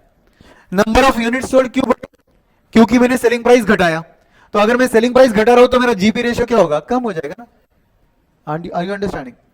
तो देयर आर 2 पॉसिबिलिटीज। कौन सी पॉसिबिलिटी? नंबर 1 है कि आपने सेलिंग प्राइस कम किया रहेगा, या तो आपका डायरेक्ट कॉस्ट वगैरह पे कंट्रोल थोड़ा हट गया रहेगा। समझ गए? Next ratio, operating expense to sales ratio. Do you know operating expenses? Yes, you directly given in the question with total. With total देख रहे हो क्या आप? इन सबका टोटल इधर दिया है, इन सबका टोटल इधर दिया है। तो operating expenses to sales ratio अगर आप सॉल्व करोगे तो आपका आंसर आएगा लास्ट ईयर में 16.3 और इस बार आ रहा है 15.2। गुड और बैड? गुड। इसका मतलब इट इज इंक्रीज या decrease? Decrease. Decline in operating expense ratio is due to what? थोड़ा फर्दर एनालिसिस करो ना, उसमें और नंबर्स भी दिए उसमें। अगर आप देखोगे वेयरहाउसिंग एक्सपेंस बड़ा है, ट्रांसपोर्ट एक्सपेंस बड़ा है, एडमिनिस्ट्रेशन एक्सपेंस सेम है और सेलिंग एक्सपेंसेस आपके थोड़े बड़े हैं। तो इसका मतलब सेल्स बढ़ने के बाद हर एक्सपेंस बढ़ा है क्या? सेल्स बढ़ने के बाद हर एक्सपेंस नहीं बढ़ा आपका। आपका एडमिनिस्ट्रेटिव एक्सपेंसेस सेम था और आपके वेयरहाउसिंग एक्सपेंसेस में बहुत ज्यादा खर्चा नहीं बढ़ा है, जिसका एडवांटेज आपको मिला। कहने से economies of scale, fixed cost का एडवांटेज ले रहे हो आप। समझे क्या? नेक्स्ट रेशियो आपका जो है वो है operating profit ratio. Operating profit, मैंने आपको ये क्वेश्चन पढ़ते वक्त ही बोला था कि क्या इस प्रॉफिट को हम ऑपरेटिंग प्रॉफिट बुला सकते हैं? यस, बिकॉज सभी ऑपरेटिंग एक्सपेंसेस ही दिए ना, नॉन ऑपरेटिंग इनकम भी नहीं है, नॉन ऑपरेटिंग एक्सपेंस भी नहीं है आपके पास। आई बात समझ में? तो वो जो नेट प्रॉफिट है वो क्या है? Operating profit. उसको directly divide by sales into 100 कर दो, आपके पास ऑपरेटिंग एक्सपेंस रेशियो आ जाएगा, इनकम ऑपरेटिंग प्रॉफिट रेशियो आ जाएगा। ऑपरेटिंग प्रॉफिट रेशियो अगर आप कैलकुलेट करोगे तो आपका operating expense sorry profit ratio last year था 5%, इस बार कितना है? 5.08। बढ़ गया कि घट गया है? बढ़ गया है। अब जरा बताइए ऑपरेटिंग एक्सपेंस रेशियो में, सॉरी प्रॉफिट रेशियो में जीपी का रेशियो का इंपैक्ट भी है और ऑपरेटिंग एक्सपेंस का भी इंपैक्ट है। जीपी तो आपका अनफेवरेबल था मगर ऑपरेटिंग एक्सपेंस आपका फेवरेबल था। इसका मतलब ये जो ऑपरेटिंग प्रॉफिट आपको फेवरेबल दिख रहा है, it is again due to operating expense being favourable. समझा क्या एनालिसिस? फिर से बोलूं क्या? देखो ध्यान दो, ऑपरेटिंग प्रॉफिट में दो चीजों का इंपैक्ट है, एक है ग्रॉस प्रॉफिट और एक है ऑपरेटिंग एक्सपेंस। ग्रॉस प्रॉफिट तो अनफेवरेबल था, एडवर्स था ना, घट गया वो, मगर ऑपरेटिंग एक्सपेंस का जो रेशियो आया आपका लास्ट ईयर ज्यादा था, इस बार कम आया, मतलब फेवरेबल आया। और ये फेवरेबल आने की वजह से ऑपरेटिंग प्रॉफिट फेवरेबल आ रहा है। Are you understanding? समझा एनालिसिस? यस। फिर क्या बोलेंगे हम लोग? नेक्स्ट रेशियो कौन सा है? Capital turnover ratio. अब मुझे बताइए ये चीज देखकर कि कैपिटल टर्नओवर रेशियो का फॉर्मूला क्या है? Sales upon capital employed. अच्छा, कैपिटल एम्प्लॉयड मतलब क्या? तो ये चीजें समझने के लिए आपको इस चैप्टर में इंपॉर्टेंट पॉइंट्स टू रिमेंबर लिखना पड़ेगा मेरे साथ। रेडी हो क्या आप लोग? तो वहां पे रेशियो एनालिसिस में लिखो, कहीं पर जहां पर आपकी नजर जाए। मेनली आप अगर इसको नोटबुक में लिखोगे जहां आप सॉल्व कर रहे हो तो बेटर है, नहीं तो क्वेश्चन बुक में लिख दो, बट ऐसी जगह लिखो जहां पे आपकी नजर जाए। Important points to remember.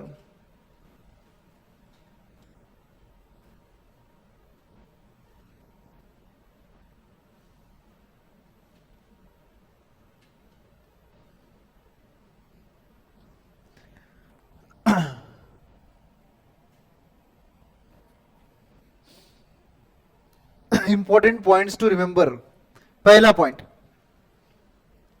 Guys what is share capital? बोलिए, what is share capital? Equity share capital plus preference share capital, that's it. When I say share capital, it means only equity share capital and preference share capital. Remember this. Then, when I say equity,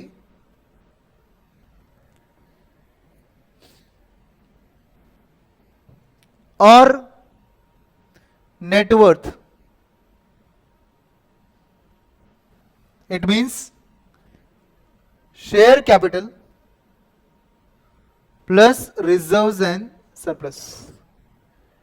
कौन से reserve and surplus? सभी reserve and surplus जो भी रहेंगे, फिर उसके अंदर contingency reserve हो, बिल्डिंग फंड रिजर्व हो, या जो भी नाम हो रिजर्व का, डेवलपमेंट रिजर्व हो, कुछ भी नाम हो रिजर्व का, it is a part and parcel of reserve and surplus and should come in this. ठीक है?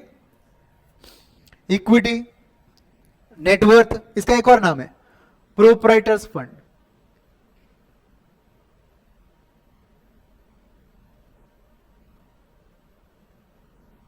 प्रोप्राइटर्स फंड, तीन नाम है इसके।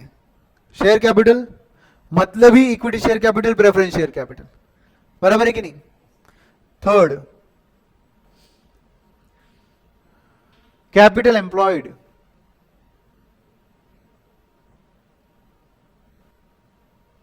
Capital employed is equal to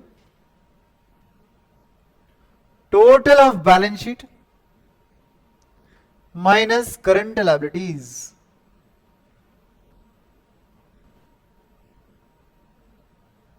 total of balance sheet minus current liabilities, अगर आप टी फॉर्मेट में balance sheet बनाते हो तो।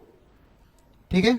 और you can also say capital employed is equal to share capital plus reserves and surplus plus long term date.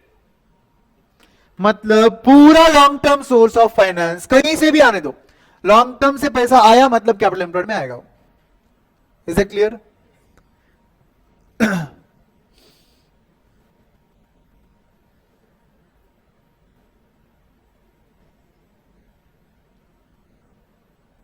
Total liabilities अगर लिखा है, टोटल लाइबिलिटीज अगर लिखा है तो व्हाट इट मींस?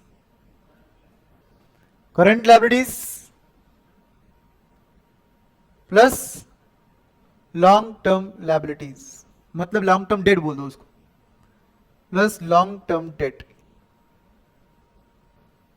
मतलब क्या नहीं लेना है, share capital plus reserve and surplus नहीं लेना है, दैट इज टोटल लायबिलिटीज। इसका मतलब टोटल लायबिलिटीज अलग है, टोटल ऑफ लायबिलिटी साइड अलग है, बराबर है कि नहीं? तो ये पॉइंट्स आप याद रखो, एक आध पॉइंट और याद आ गया तो मैं बाद में डिक्टेट करके लिखा दूंगा इधर, ठीक है? अब कैपिटल एम्प्लॉयड कैसे निकालू मैं? सेल्स तो खैर पता है 3 लाख एंड 3,74,000 है। कैपिटल एम्प्लॉयड के लिए क्या करना चाहिए? अभी मैंने शेयर कैपिटल लू, रिजर्व एंड सरप्लस लू, डिवेंचर्स लू, यस। इसका मतलब क्या हुआ? पूरा 1 लाख मेरा कैपिटल एम्प्लॉयड रहेगा, एंड सेकंड केस में 1,47 रहेगा, बराबर एवरीबॉडी? अब जब आप कैपिटल टर्नओवर रेशियो निकालोगे तो यहां पे आंसर आ रहा है 3 टाइम्स और यहां पे आंसर आ रहा है 2.54 टाइम्स। बाय द वे ये 1,47 है, 1,47 आना चाहिए, उधर 74 हो गया गलती से, ठीक है? तो आपका आंसर बराबर आता है 2.54। चेक कर लो एक बार, डोंट वरी, बस वो टाइपोलॉजिकल एरर है। मैं तो बोलता हूं ऐसे आंसर में एरर रहे उतना अच्छा है, जितने एरर्स रहेंगे उतना आपका डिपेंडेंसी ऐसे आंसर्स पे कम रहेगा और आपको खुद का दिमाग ज्यादा चलेगा, ठीक है? तो बताइए 3 टाइम्स एंड 2.54 टाइम्स आपका कैपिटल टर्नओवर रेशियो बढ़ रहा है या घट रहा है? कम हो रहा है। कम हो रहा है तो अच्छा है या बुरा है? बुरा है। क्यों बुरा है? फर्म का सेल्स जनरेटिंग कैपेसिटी कम हो रहा है। फर्म ने कोई भी टर्नओवर रेशियो क्या इंडिकेट करता है कि वो पर्टिकुलर चीज, कोई भी टर्नओवर रेशियो इंडिकेट करता है कि वो पर्टिकुलर चीज आप बिजनेस में कितने अच्छे से यूज कर रहे हो टू जनरेट सेल्स। ये कैपिटल टर्नओवर रेशियो इंडिकेट करता है कि तुम बिजनेस में कैपिटल कितने अच्छे से यूज कर रहे हो टू जनरेट सेल्स। तो यहां पे हम क्या बोलेंगे? कंपनी का कैपिटल एम्प्लॉयमेंट का इफेक्टिवनेस क्या हो रहा है? कम हो रहा है। क्योंकि ये फेवरेबल गया कि एडवर्स? एडवर्स, समझे? देन स्टॉक टर्नओवर रेशियो के लिए आपके पास फिगर्स रेडी है क्या? सीओजीएस रेडी है क्या आपके पास? नहीं, रेडी तो नहीं है। हाँ है ना, प्रिंटेड है आपके पास। क्या चाहिए जिंदगी में और आपको? ये आपके पास सीओजीएस रेडी है एंड आपके पास एवरेज स्टॉक रेडी नहीं है, मगर opening plus closing divide by 2 कर सकते हो। 19 के लिए क्या करना पड़ेगा आपको? वो जो ओपनिंग बोला था ना 40,000 और 19 का क्लोजिंग बैलेंस कितना है? 60,000, उसका एवरेज लेकर 50,000 आपका एवरेज बैलेंस आ जाएगा स्टॉक का। एंड 2020 के लिए क्या करोगे? 60,000 प्लस 94,000 डिवाइड बाय 2, ये आ जाएगा आपका एवरेज स्टॉक। समझ गए क्या? अब ये नंबर्स लेकर जब आप सॉल्व करोगे तो 50 एंड 77 आया शायद आपका आंसर। वो लेकर अगर आप सॉल्व करोगे तो आपका स्टॉक टर्नओवर रेशियो 4.72 से घट गया 3.87। स्टॉक टर्नओवर रेशियो भी घट रहा है, इसका मतलब क्या हुआ? आपका स्टॉक टर्नओवर रेशियो भी डिक्लाइन हुआ है, इसका मतलब आप क्या कर रहे हो?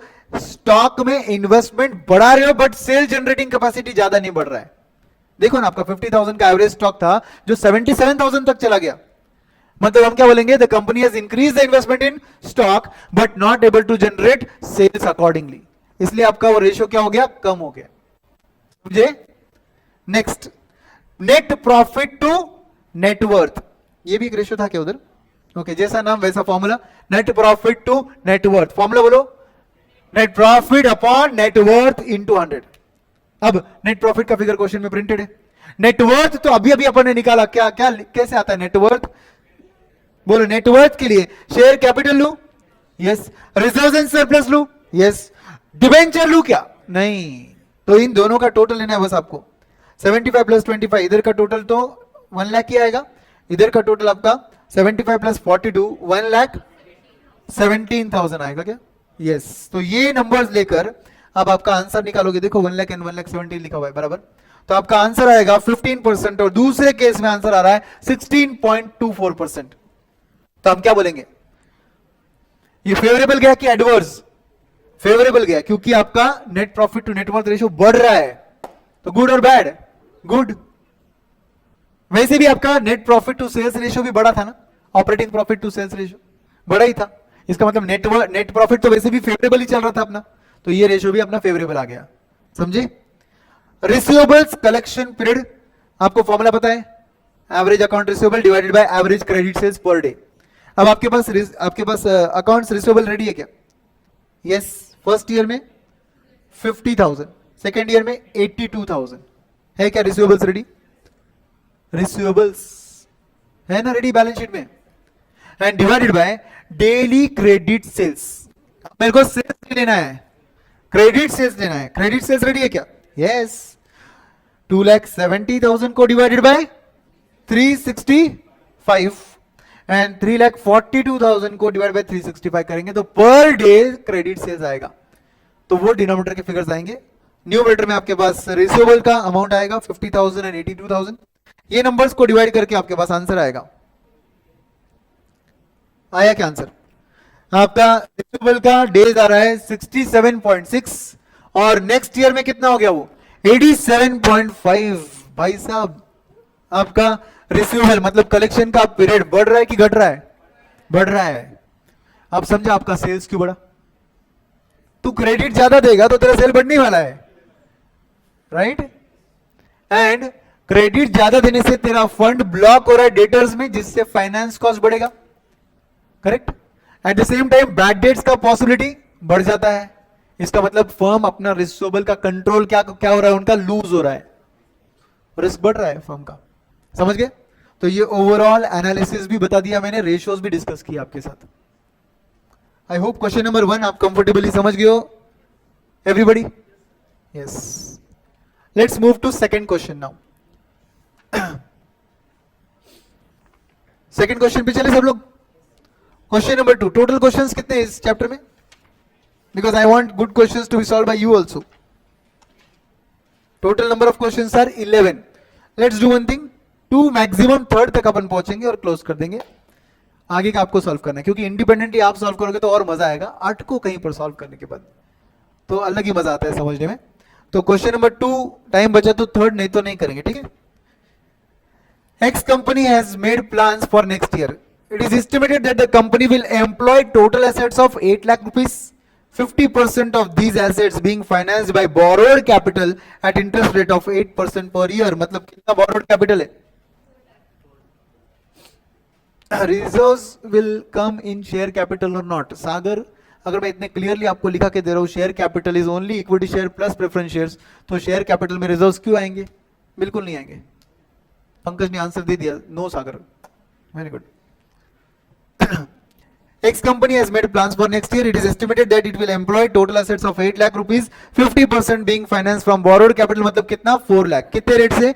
8% से। The direct cost for the year are estimated to be 4,80,000 and all other operating expenses are estimated to at 80,000. The goods to be will be sold to customer at 150% of direct cost. What is your direct cost? 4,80,000. इसका 150% कितना होता है? 7,20,000 is your sales. जेबा की नहीं? कहां से समझा सर? क्वेश्चन से समझा। कौन सा फॉर्मूला था सर? कोई फॉर्मूला नहीं था। क्वेश्चन बोल रहा है डायरेक्ट कॉस्ट का 150% ले, वो तेरा सेल्स है। Okay, now they are saying the tax rate is assumed to be 50%. You are required to calculate the net profit margin, return on assets, return on owners equity. 3 चीजें निकालने बोली आपको। कौन सी 3 चीजें? नेट प्रॉफिट मार्जिन मतलब क्या हुआ? Profit upon sales into 100। Profit upon sales into 100। इसके 2 फॉर्मुले हो सकते हैं। एक तो लास्ट अवेलेबल प्रॉफिट लेने का। लास्ट अवेलेबल प्रॉफिट इस क्वेश्चन में प्रॉफिट आफ्टर टैक्स रहेगा, बिकॉज टैक्स का रेट दिया है, अपॉन सेल्स इंटू 100। या तो सीधा सीधा ऑपरेटिंग प्रॉफिट मतलब ईबीआईटी इंटू 1 माइनस टैक्स, वो बन गया after tax divided by sales into 100। ठीक है, तो ये नेट प्रॉफिट का फॉर्मूला है। रिटर्न ऑन एसेट्स के लिए नॉर्मल फॉर्मूला क्या है? रिटर्न ऑन इन्वेस्टमेंट का, एसेट्स का, EBIT upon total assets into 100। यहां पे टैक्स दिया है इसलिए EBIT into 1 minus tax upon total assets into 100। समझ गए? And last third asset turnover ratio formula क्या है? Sales upon total assets, correct? And last return on owners equity. अब जब तुम ओनर्स इक्विटी बोलते हो तो share capital plus reserve and surplus, उस पर जो रिटर्न आता है उसको नेट इनकम बोलते हैं हम लोग। यस और नो? यहां पर एक्चुअली शेयर कैपिटल बोला है ना, share capital plus reserve and surplus. तो एक्चुअली इक्विटी में क्या बोला मैंने आपको लिखा के दिया अभी, share capital plus reserve and surplus. Share capital includes 2 items, equity share, preference shares. तो थोड़ा 2 मिनट के लिए मैं आपको लेवरेज में ले जाता हूं वापस, ताकि थोड़ा ये पॉइंट क्लियर हो जाए। फाइनेंस में जाओ, क्या था वहां पर? ईबीआईटी था ना? माइनस क्या करते थे अपन, इंटरेस्ट, क्या मिलता था, ईबीटी, लेस क्या होता है, टैक्स, क्या मिलता है, ईएटी, लेस क्या होता है, पीडी, क्या मिलता है, एनआई, करेक्ट। अब 2 मिनट के लिए सोचिए कि आपका जो इक्विटी है उसमें कितने आइटम्स है, equity share capital, preference share capital, reserves and surplus, कितने आइटम्स है, 3, मगर पार्टीज कितनी है, 2, कौन सी 2 पार्टीज है, equity share holders, preference share holders, 2 parties है। तो ये 2 पार्टीज को किसमें से अमाउंट बट रहा है, ईएटी, किसमें से बढ़ रहा है, ईएटी, क्योंकि भाई ईएटी के बाद जो तूने पीडी दिया वो प्रेफरेंस शेयर होल्डर्स को गया, और जो एनआई है वो इक्विटी शेयर होल्डर्स को बिलोंग करता है। इसका मतलब क्या हुआ, रिटर्न ऑन इक्विटी में डिनोमिनेटर में इक्विटी आएगा और न्यूमरेटर में अर्निंग आफ्टर टैक्स आएगा, समझे कि नहीं, यस एवरीबडी। तो फॉर्मूला क्या बनेगा, ईएटी अपॉन नेटवर्थ, नेटवर्थ ही था ना वो, ओनर्स इक्विटी, वही की बात है, ओनर्स इक्विटी बोलो या नेटवर्थ बोलो, इनटू 100, ठीक है। तो आप देख लो नीचे, आपके पास सेल्स निकल गया 150% ऑफ 4,80,000 कितना आता है, 7,20,000। डायरेक्ट कॉस्ट दिया था क्वेश्चन में, कितना दिया था, 4,80,000। तो ये क्या मिलेगा आपको, ग्रॉस प्रॉफिट ना, अरे सेल्स में से डायरेक्ट कॉस्ट गया तो ग्रॉस प्रॉफिट आता है। एंड फिर उसके बाद ऑपरेटिंग एक्सपेंसेस का नंबर तो क्वेश्चन में प्रिंटेड है, 80,000 दिख रहा है क्या, तो फिर ये 80,000 हमने लेस किया, एंड इसके साथ साथ जो बोरोड कैपिटल था 8 लाख का 50% 4 लाख, उस पर रेट ऑफ इंटरेस्ट कितना था, 8%, तो उसके हिसाब से 4 लाख पे 8% कितना होता है, 32,000 का इंटरेस्ट लेस किया। तो ये टोटल अमाउंट आ गया इनडायरेक्ट एक्सपेंसेस का, और फिर उसमें से लेस करने के बाद ये आ गया आपका प्रॉफिट बिफोर टैक्स, जिस पर आपने भर दिया 50% tax, remaining 50% is after tax. बस ये नंबर्स यूज करके आपने आंसर्स निकाले। अब देखिए, do you have both the numbers, profit after tax upon sales, तो ये आंसर आ जाएगा आपका, यस और no. Then do you have EBIT का नंबर, नो, नहीं है ईबीआईटी का नंबर आपके पास, मगर आप इजीली निकाल सकते हो। ईबीआईटी कैसे आएगा आपका, only operating income and operating expense लेना है आपको, कैलसी लो। ग्रॉस प्रॉफिट तक तो कोई सवाल ही नहीं आता नॉन ऑपरेटिंग का, तो ग्रॉस प्रॉफिट कितना है, 2,40,000, माइनस करो ऑपरेटिंग एक्सपेंस ओनली 80,000, बस कितना है, 1,60,000। अब इसमें से सर इंटरेस्ट क्यों नहीं माइनस किया, बिकॉज मुझे earning before interest and tax चाहिए ना, इसलिए माइनस नहीं किया। तो मेरा आंसर कितना था, 1,60,000, ये देखो 1,60,000, इसको इंटू 1 माइनस टैक्स करके आफ्टर टैक्स बना दिया, and divide by sales into 100 किया, तो आपका आंसर आता है 11.11, आता है क्या, चेक कर लो, यस 11.1 आया।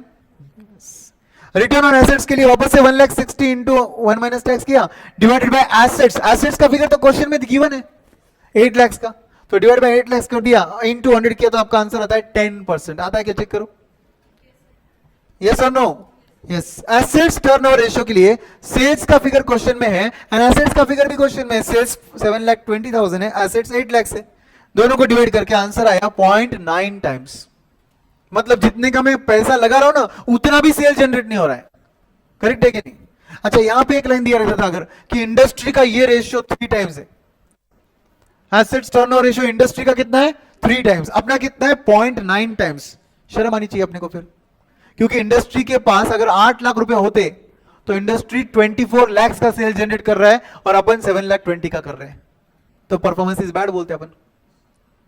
रेशियो एनालिसिस समझ रहा है क्या। And lastly return on equity, तो उसका तो फॉर्मूला बहुत सिंपल है, प्रॉफिट आफ्टर टैक्स, जो कि रेडी अपने पास लास्ट लाइन वही था ना अपना, प्रॉफिट आफ्टर टैक्स, ये देखो 64,000 divide by equity, owners equity, owners equity में क्या क्या आता है बोलो, share capital plus reserves and surplus.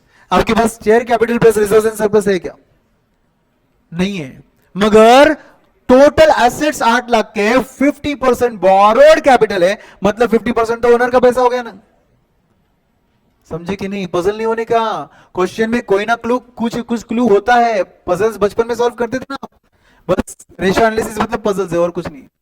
तो जो बोला है कि टोटल इन्वेस्टमेंट 8 लाख का होगा, बोरोड कैपिटल 50% का होगा, तो बचे 50% के आसमान से आने वाले क्या, अपने को ही डालना है ना वो, तो वो क्या बन गया, ओनर्स इक्विटी 4 लाख, तो आपका आंसर आ जाएगा 16% आता है? Yes. Are we good? Shall we stop? 2 question solve किया हमने, एक ऐसा इंट्रोडक्टरी बोनस समझ लो मेरी तरफ से, 2 क्वेश्चन हो गए। बट अभी 3rd से लेके 11 तक, 11 है ना, आपको ही सॉल्व करने पूरे।